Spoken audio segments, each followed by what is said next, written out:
Baruchot habaot, ladies, and welcome to another edition of Torah Anytime. And thank you so much for joining us here at Ohel Sarah. So nice to have you back again. And I want to thank you, viewers out there at Torah Anytime, for writing into us and sharing your thoughts with us. We're so happy. Thank you so much.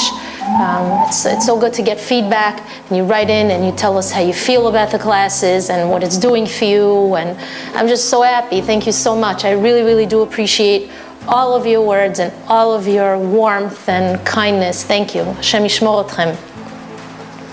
We are now continuing the Shalom Bayit series with the new topic called Walls of Defense. We'll begin by saying that Chachamim teach us that when we celebrate together with the Chatan and Kala, it's the same as rebuilding the ruins of Yerushalayim. That means that spiritually, every marriage is another stone in the rebuilding of the Bet HaMikdash, which was the sanctuary of the Shekhinah HaKdosha here on earth. Likewise, a home that's built upon the foundations of peace and friendship will also be a worthy Mishkan for the Shekhinah HaKdosha. As we know, the woman is responsible for the spirituality and the building of spirituality in the home.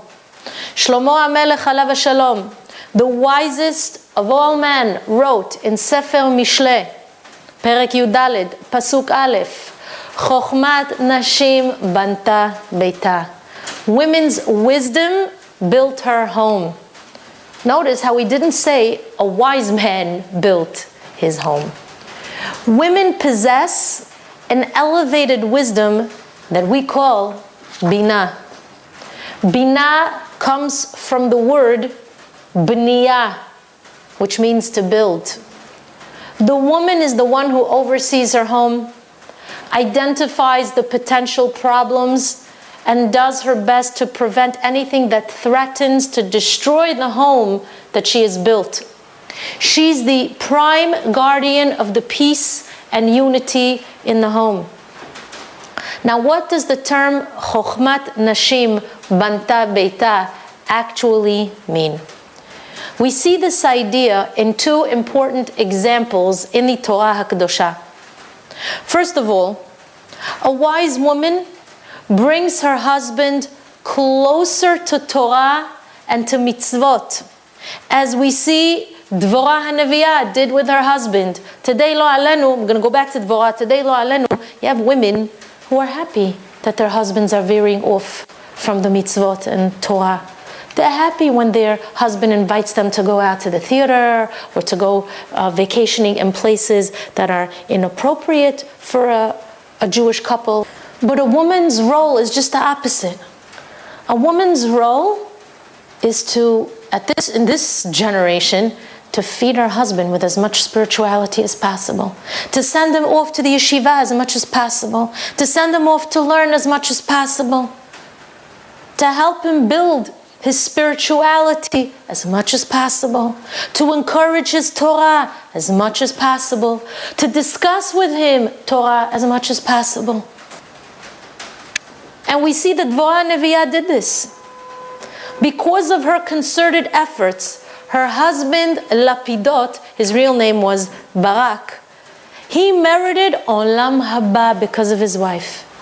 Dvorah would send her husband with long candle wicks to the Bet HaMikdash in hopes that the sight of such a holy edifice would illuminate his neshama.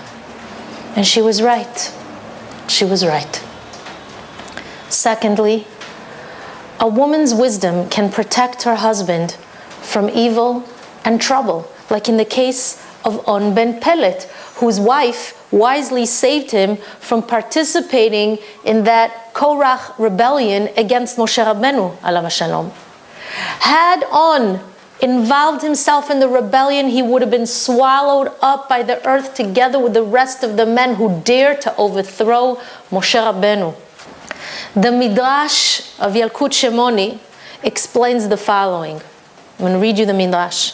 In English, I'm going to translate. Rav said, On ben Pelet was saved by his wife as she prevented him from joining the uprising of Korach against Moshe. She said to him, On, what does it concern you? What will you gain from participating in this confrontation against Moshe? Whether Moshe remains the leader, or even if Korach becomes the leader, either way, you will still remain a mere follower. Whether Aharon or Korach are the teachers, you're still going to be nothing more than a student. To which he replied, you know what, you're right. I didn't think of it that way. But what could I do? I've already taken part in their council, and they have sworn me to be with them. So she replied, I know that Korach's men are holy, for it is said that the entire community is holy. The whole Kal Hashem is Kadosh.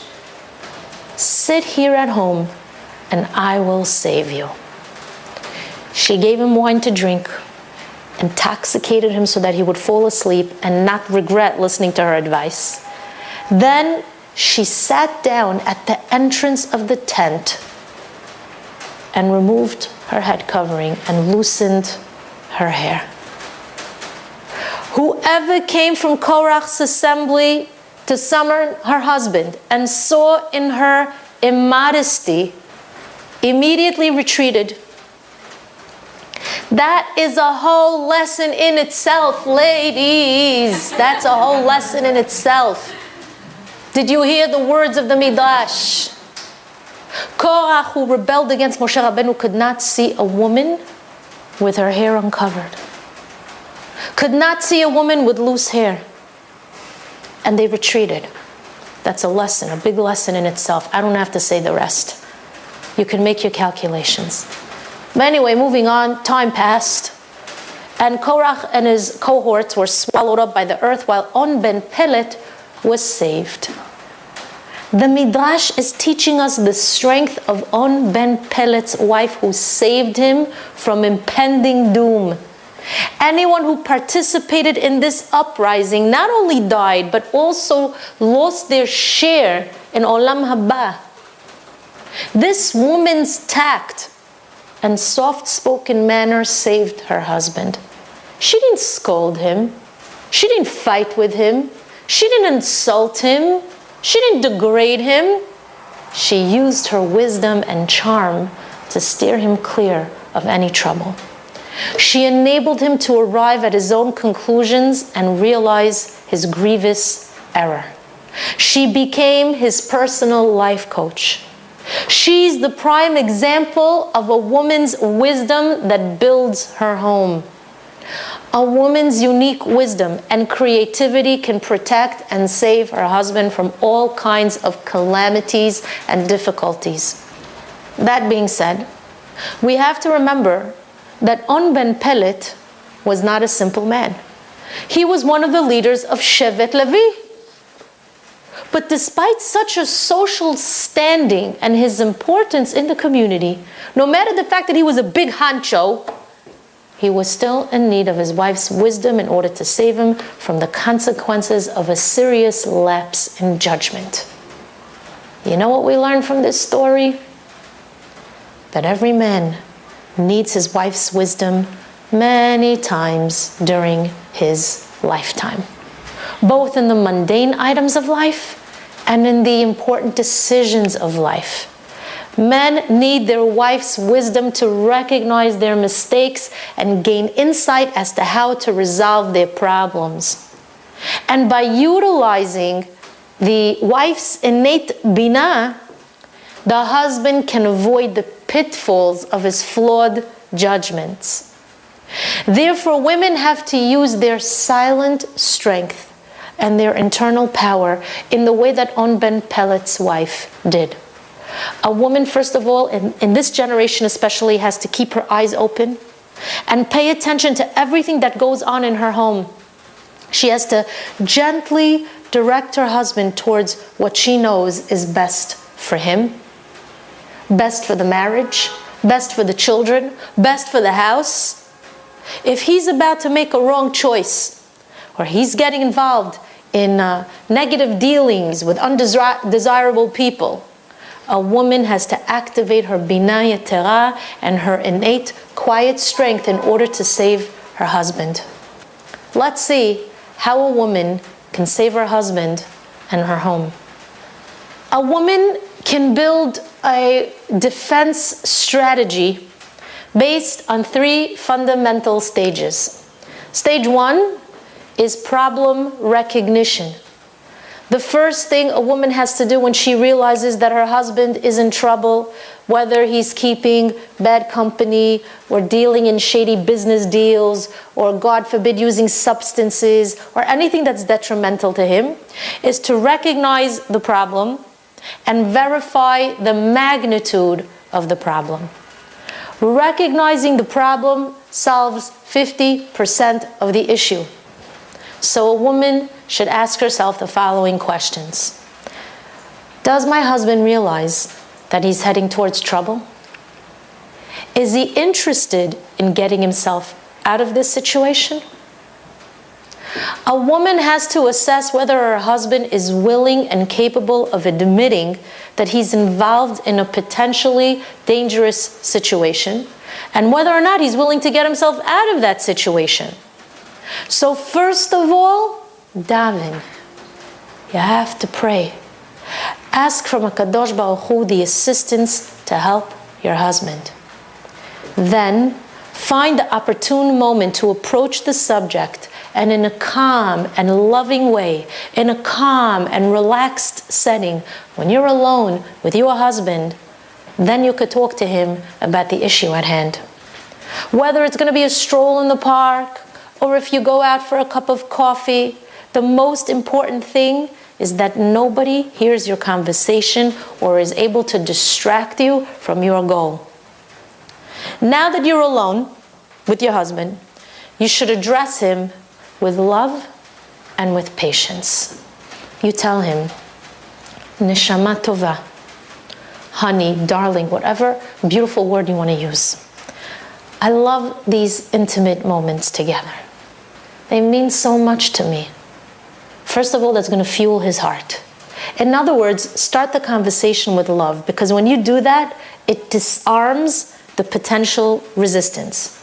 You say, my dear husband, something is weighing on my heart. And because I love you so much and I care about your well-being, I wanted to share it with you.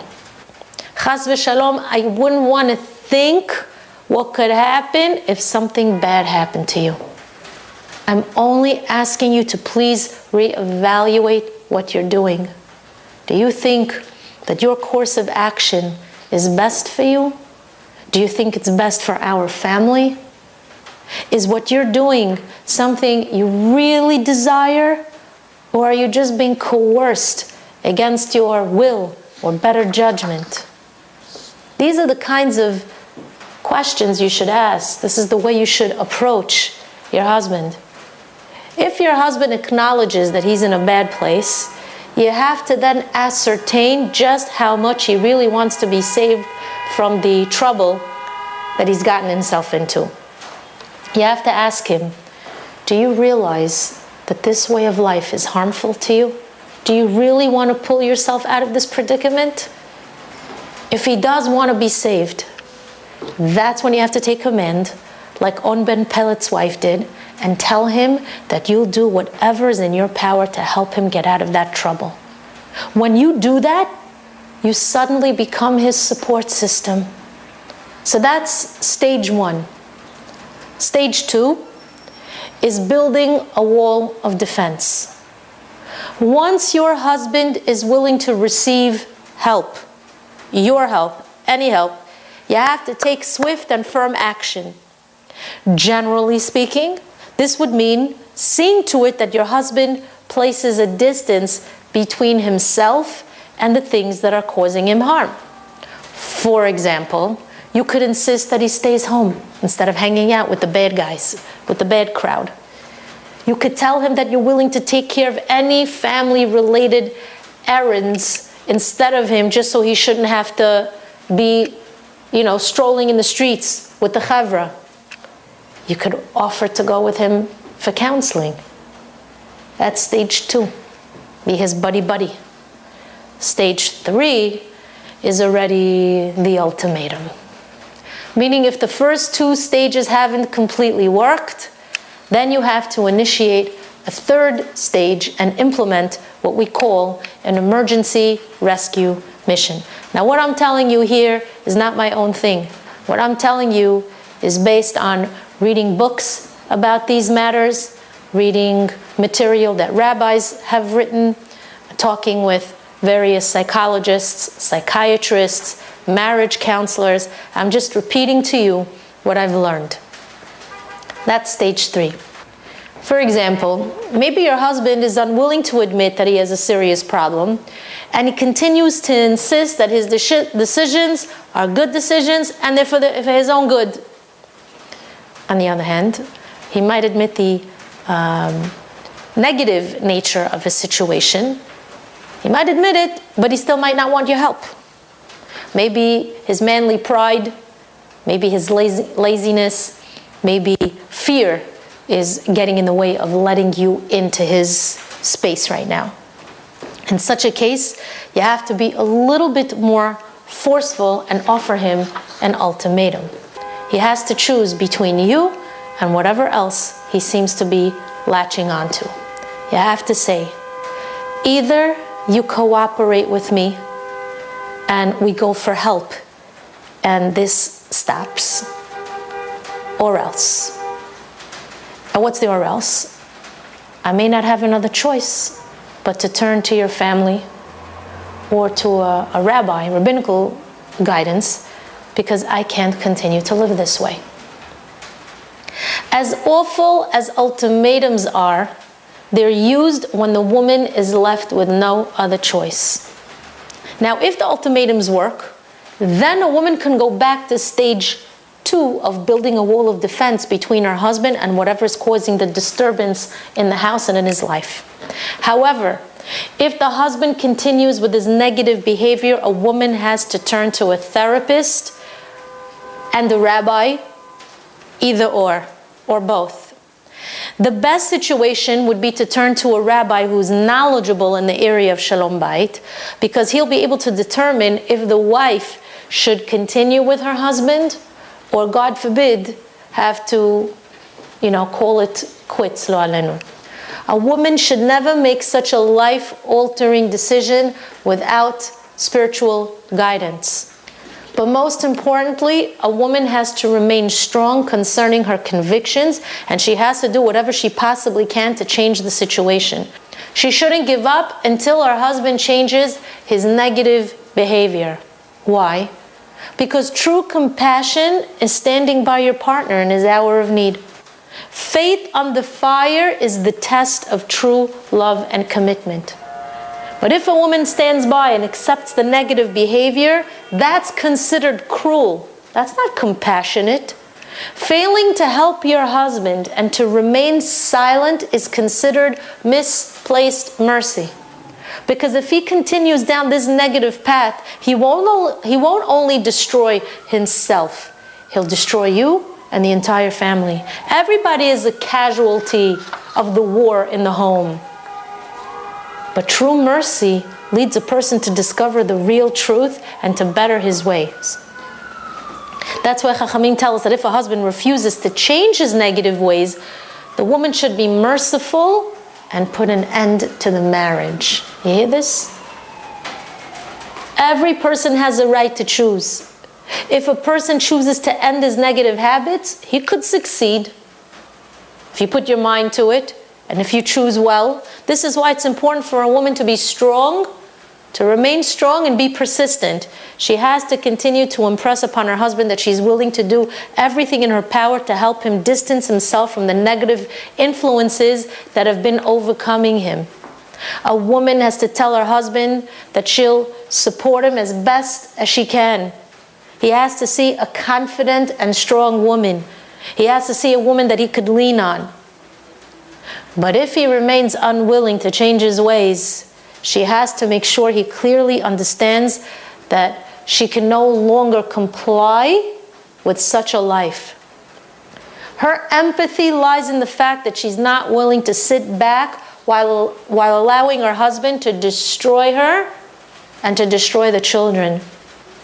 So now that we've outlined the three fundamental principles of the three-stage strategy, let's continue to see how a wife can be a positive source of influence in her husband's life without undermining his authority. Now, a productive conversation should always take place when the kids are not present or when you're in a private environment. As a woman, you have to tell your husband that you're turning to him out of love and out of sincere concern for his well-being. You have to make it very clear that you have no intention of arguing with him. You don't want to fight with him. You only want to assess the situation together with him. You have to display your willingness to stand by him no matter what, even if it means going through difficult hardships, ladies. You have to encourage him with positive words and with a calm demeanor. You shouldn't speak to him in an argumentative tone or in a manner that makes him feel humiliated or put down. For example, if you're going to use degrading language, which we spoke about in the previous classes, his manly pride is going to automatically kick in, and he might say something like, "I'm the one who makes the decisions around here, not you, I'm the man." So although as a woman you have to assert a little strength, it has to be very unassuming. You have to be like Dvorah Neviah. Dvorah was the leader of her generation. She was a woman, but she was the leader. She was the judge of her generation. And yet she had to find a way to make her husband feel like the leader. Don't forget that Shlomo HaMelech said a woman's wisdom builds her home. Not a woman's shouting, not a woman's arguing, not a woman's nagging. Every woman has the wisdom to steer her husband in a positive direction. But what happens instead? The Yetzer Hara does his utmost to prevent a woman from using this God-given wisdom. He pushes a woman to argue with her husband, this cruel Yetzer Hara. And then when she approaches him with resentment and anger, he'll argue back and throw his anger at her, and then this great fire ensues in the home. This only leads to a downward spiral of domestic strife that's not going to solve anything. Lahefech, it's only going to create even more problems. Therefore, although you have to act decisively, you have to do so in a refined and gentle manner. You have to be like On ben Pellet's wife and say something like this: "My dear husband, what are you going to gain from all of this? What are you really looking for? Respect? Admiration? Freedom? Even if you choose this path of freedom, eventually you're going to feel lost, and eventually you're going to be alone." When a woman speaks to her husband in this way, she creates in him a sense of trust and security, because first of all, she's speaking with him in a respectful and gentle tone. That's number one.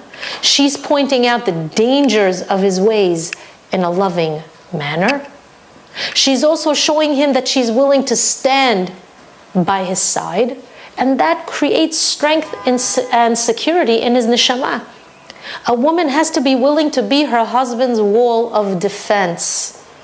And remember that as long as a husband shows a slight interest in improving his ways and getting the help that he needs, the wife should continue to be a support system. That's the real compassion that you can offer your husband. A woman who judges her husband favorably and she encourages him to make the right decisions in life is doing a great chesed with her husband. At the same time, a woman has to know that misplaced mercy is not helping her husband either. Rabbi Nachman of Breslov, alav shalom, wrote the following in the Sefer Likutei Maharan, and I'm translating his words. Listen to his words.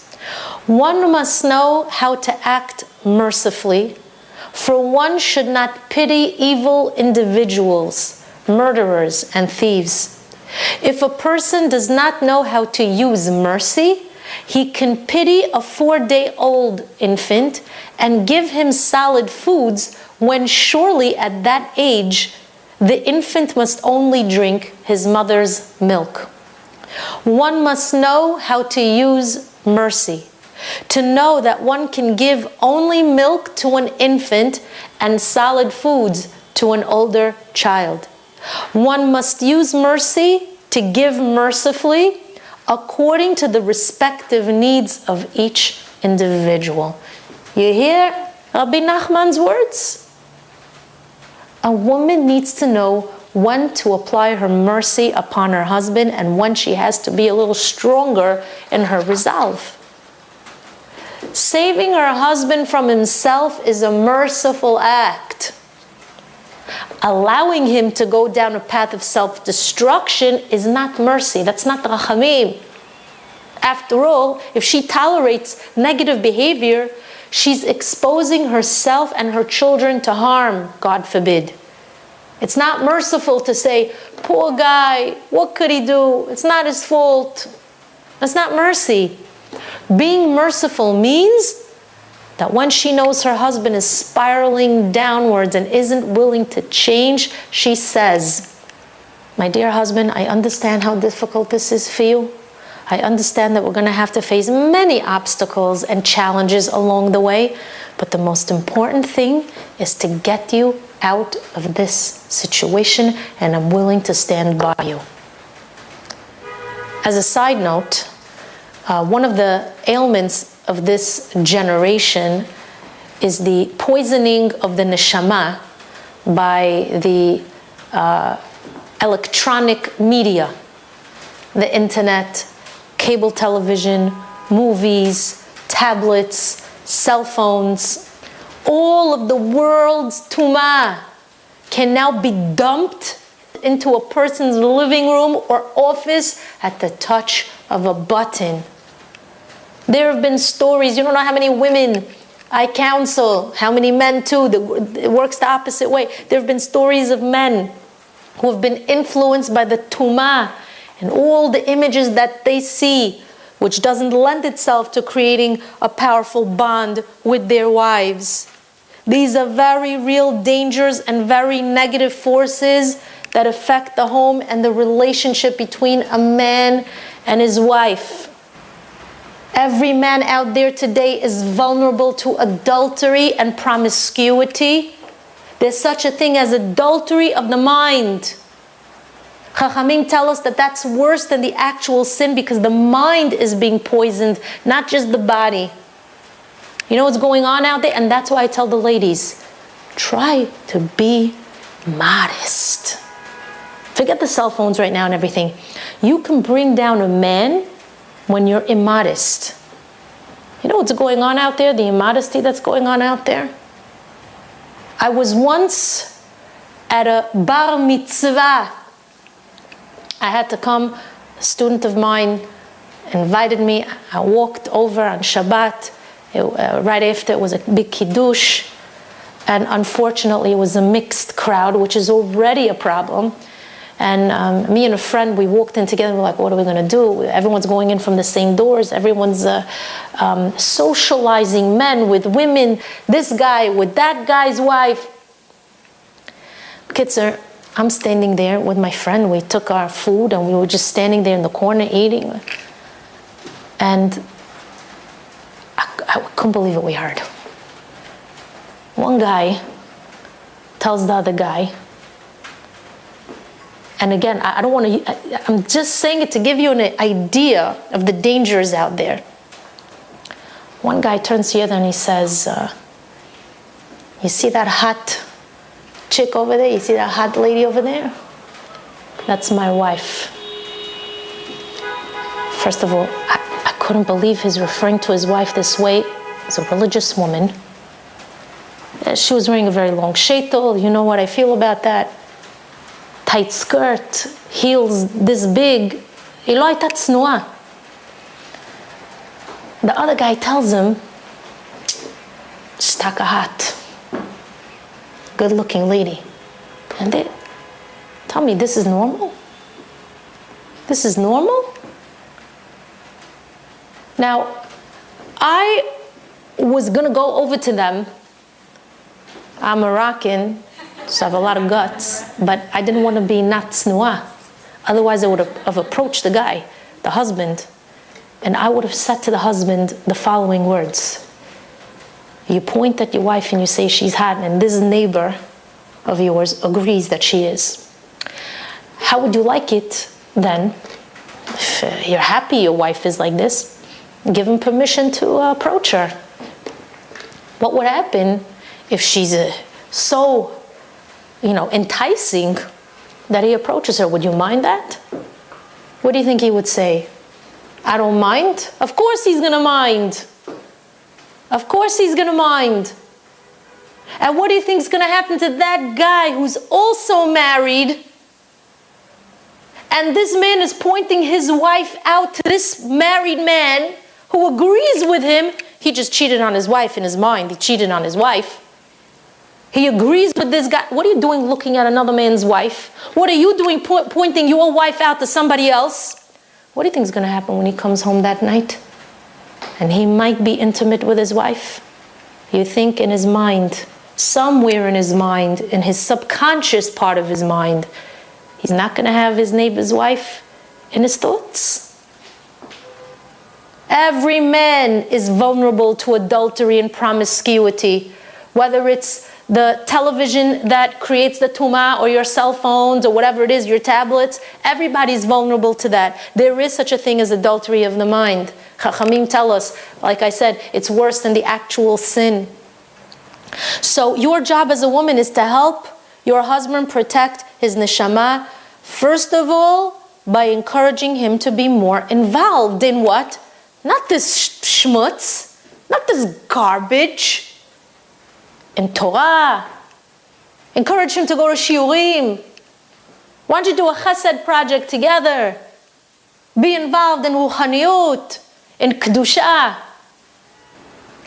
Also, ladies, television in the home creates a problem for everybody involved for the following reasons.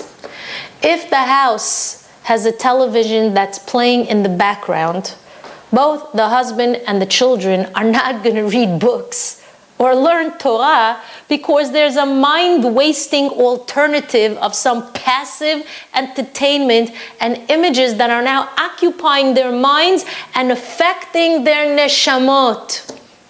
Remember that what you see on the screen, what a man sees on the screen, is destroying the real value and the beauty of the love between him and his wife.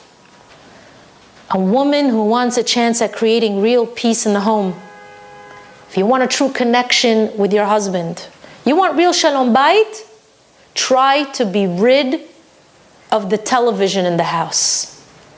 A woman who affords her family with the proper motivation will give her husband and the children the ability to overcome any bad habit or negative behavior.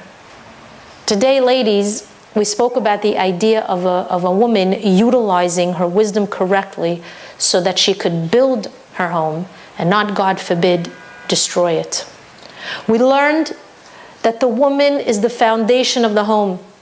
And if she uses her internal mechanism appropriately and she creates a positive energy in the home, everyone is going to follow suit and rise to the challenges of life.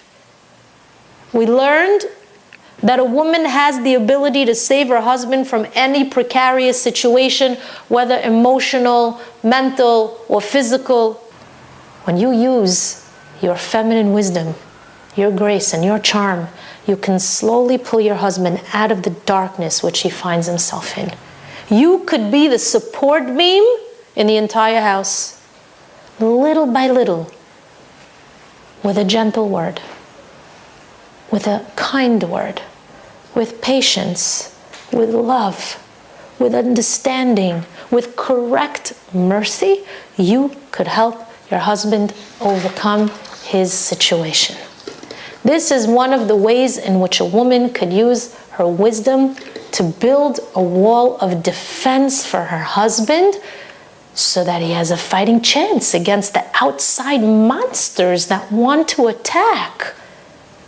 This wall will protect her husband and children from any evil influences, and it's going to help remove her husband from any difficulty that he finds himself in. Every woman has to try and apply her wisdom to her personal situation. A woman was given the power to direct her husband in a positive direction. That's the koach HaKadosh Baruch Hu gave you. HaKadosh Baruch Hu instills in every woman, in each and every single one of you, the ability and the bracha to be the ezer kenegdo. Therefore, the first thing you have to do is believe in your kochot. You have to believe in your abilities to produce shalom in the house, to give ahava in the house. It may not be easy, but that's part of your tikkun right now. That might be part of your tikkun. Why? Originally in Gan Eden, the roles were reversed. It's Adam who was supposed to be the positive influence in the relationship. He was destined to be the mashpia. Chava, the woman, was supposed to be the mushpa'at, the mekabelet, the recipient of her husband's positive influences. The system would work in such a way where the man brings those positive energies and all that spirituality and influences of Torah to the house, whereby the woman is so inspired and becomes the recipient of all that positive spiritual energy, all that positive spiritual influence.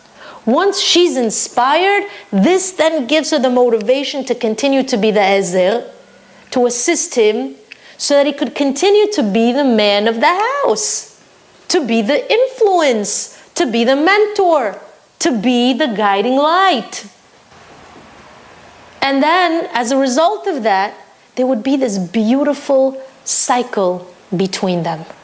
Mashpia to mushpat and or mekabelet, mushpa'at, mekabelet, then assists the mashpia, he gets his assistance from her, and so on and so forth. It's like a cycle. She helps him, he inspires her, she's inspired her, the inspiration helps her to help him, and so on and so forth. It's this beautiful union, beautiful cycle.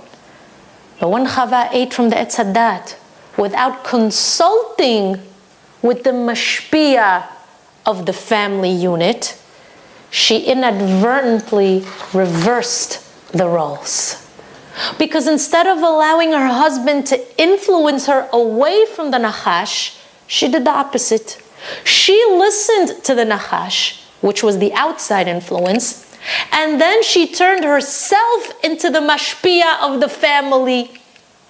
She then went and influenced her husband and fed him the poisonous and forbidden fruit. Because she did this, because she reversed the roles, she's forever trying to gain back her original role.